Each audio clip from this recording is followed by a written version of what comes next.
এই মুহূর্তে সবচেয়ে বড় খবর, বিগ ব্রেকিং নিউজ। দর্শক বন্ধুগণ, আপনারা দেখতেই পাচ্ছেন সরাসরি টিভি সকাল ইউটিউব চ্যানেল, আর আপনাদের সঙ্গে আমরা সরাসরি এক ভাবে যে মানুষের আগ্রহ বা জনতার রায়, এবং সেখানে কিন্তু বিজেপিতে জেলায় জেলায় কিন্তু সংগঠন বাড়ছে, বিজেপিতে যোগদান।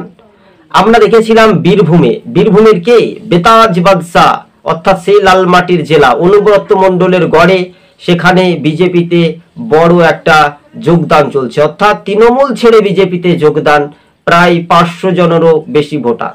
কেউ গোপনে, কেউ সঙ্গে সঙ্গে, কেউ আবার সামনাসামনি। কারো তো পৌষ মাস হচ্ছে, কারো তো সর্বনাশ।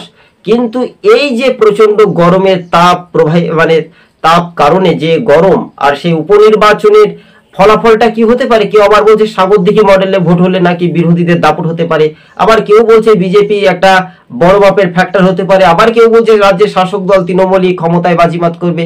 কিন্তু পশ্চিমবঙ্গে ভোট মানুষ কি আদতে দিতে পারে? আপনারা এই প্রশ্নের উত্তর দিতে থাকবেন।